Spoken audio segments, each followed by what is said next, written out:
मैं रेखा खान हूँ, नवभारत टाइम से। मेरा सवाल कृतिका से है और अरमान से है। अरमान, इतनी देर से हम सुन रहे हैं और हमने देखा, आप बार बार कह रहे हैं कि मैं इसको भी रख सकता हूँ, उसको भी रख सकता हूँ। बहुत गलत है। आपने सबसे पहले तो पायल की मजबूरी का फ़ायदा उठाया, जितना हमने देखा, तो उसके लिए आप गलत हैं। आप उसको किसी जन्म में उसको आप जस्टिफाई नहीं कर सकते हैं।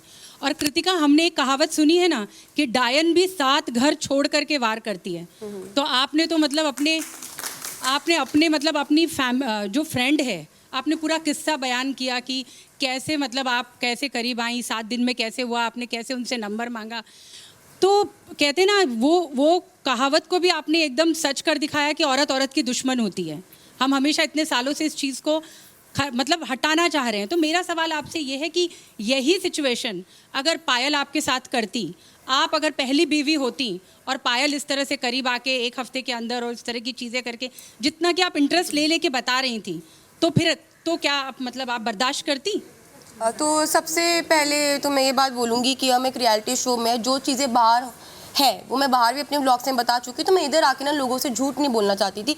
जो चीज़ें हैं मैंने वो बातें करी, और ठीक है, मुझे प्यार हुआ, मैं मानती हूँ मुझे प्यार हुआ, और हर किसी को प्यार होता है। और अरमान जी ने मेरा साथ दिया, और पायल का जो इस चीज़ के अंदर पूरा का पूरा हाँ था, मतलब पायल ने हाँ करी तभी ये शादी हुई, तभी ये चीज़ें आगे बढ़ी। तो भाई ये जो चीज़ें ये हमारी पर्सनल है, हम तीनों की अंडरस्टैंडिंग है। और जो आप बोल रहे हो ना कि डायन ये सब, तो भाई ठीक है, ये मानती हूँ ये चीज़ें होती है, बल्कि मैं यही बात बोलूँगी कि सबसे इंपॉर्टेंट होती है अंडरस्टैंडिंग, जो कि हमारी है। और चीज़ें बहुत ज़्यादा ख़राब हो चुकी थी, मैंने सुसाइड करी, मैंने अपनी चीज़ें ख़राब की, मैंने मरने की कोशिश करी। एक ऐसा टाइम आ गया था कि हम तीनों अलग हो चुके थे, मैंने रिश्ता ख़त्म करने की कोशिश करी। मैंने ये टाइम भी देखा कि मैं इनकी लाइफ से अलग हो जाऊँ, पायल हमारी लाइफ से अलग हो जाए। हम तीनों अलग हो चुके थे।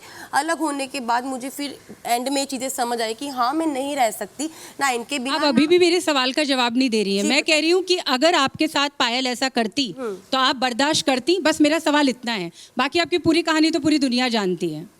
तो देखो, चीज़ें जब होती तब की तब मैं देखती। बाकी जो पायल ने किया वो बहुत, मुझे पता है पायल ने सही किया है, और मैं अगर पायल की जगह होती तो मैं भी यही करती। Thank you. This is Simran Singh from DNA.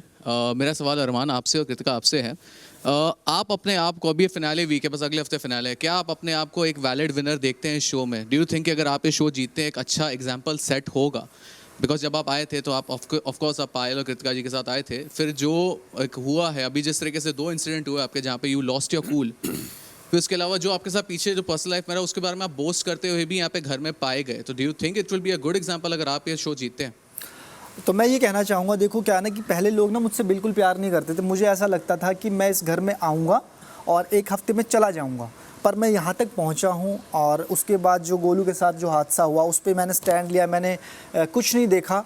बस वो था कि मेरी बीवी है, मेरी बीवी को किसी ने बोला और उसी टाइम मैंने एक्शन लिया। चाहे मैं चला भी जाता बाहर, पर मैं इनके लिए खड़ा था। आज भी खड़ा हूँ और कल भी खड़ा हूँ। ये कैमरे होते हैं या नहीं होते, तो मैं अगर जीतता हूँ तो हाँ, मैं खुश हूँ कि मैं यहाँ तक पहुँचा और विनर बना, और ये एग्जाम्पल सेट होगा। Kritika, what do you want to add?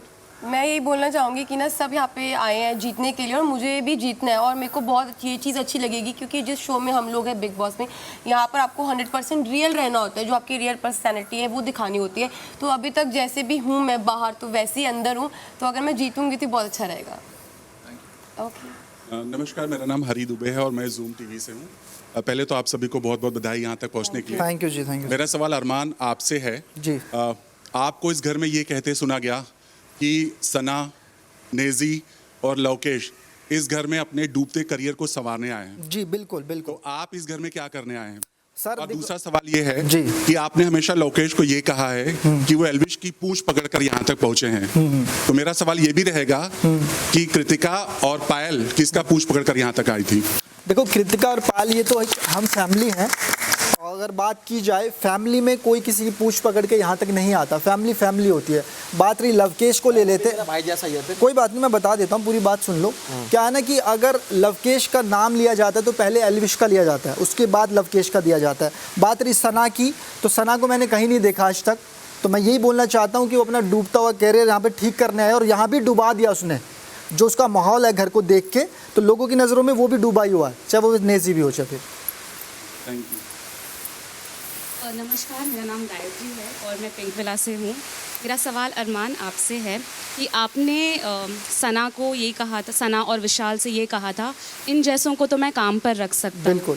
तो क्या इसका ये मतलब है कि आपको आपके पैसों का बहुत घमंड है, और अगर आपके पास इतना ही पैसा है तो आप इस शो में क्यों आए?